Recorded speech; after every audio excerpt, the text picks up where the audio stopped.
பக்கவாதம் வந்ததுக்கப்புறம் most of patient பயத்தில் இருப்பாங்க. எழுந்து நிற்கும்போது, நடக்கும்போது கீழே விழுந்துருவோமோங்கிற ஒரு பயம். ஆல்ரெடி ஸ்ட்ரோக் வந்திருக்கு. இப்போ கீழே விழுந்து வீட்டில் இருக்கிறவங்களுக்கு சங்கடத்தை கொடுத்துருவோமோங்கிற ஒரு கவலை. அதனாலேயே மோஸ்ட் ஆஃப் பேஷண்ட் எழுந்து நிற்க மாட்டாங்க, நடக்க மாட்டாங்க. பட் கவலைப்படாதீங்க. உங்கள் பேரலைட்டிக் லெக் சரியாகலைனாலும், உங்கள் லெக் நீங்கள் நினச்ச மாதிரி மூவ் பண்ண முடியலனாலும், அந்த லெக் வச்சே உங்களால் நிற்க முடியும், நடக்க முடியும். எப்படின்னா, இந்த நேச்சர் நமக்கு சில பரிசுகளை கொடுக்கும்.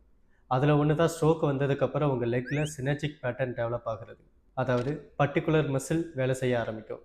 எஸ்பெஷலி உங்களோட quadriceps front of thigh muscles activate ஆகும். நாள் போக போக அது ரொம்ப டைட் ஆகும். அந்த ஃப்ரண்ட் ஆஃப் தை மசில் வேலை செய்கிறதுனால நீங்கள் நிற்கும்போது நடக்கும்போது உங்கள் நீ ஜாயிண்ட் பக்கலாகாமல் தடுக்கும். அப்படி இருக்கிறப்போ உங்களால் நிற்க முடியும், நடக்க முடியும், உங்கள் டாய்லெட் ஆக்டிவிட்டி நீங்களே பண்ண முடியும். பட் நீங்கள் ஸ்டாண்டிங் பேலன்ஸ் ப்ராக்டிஸ் பண்ணணும்.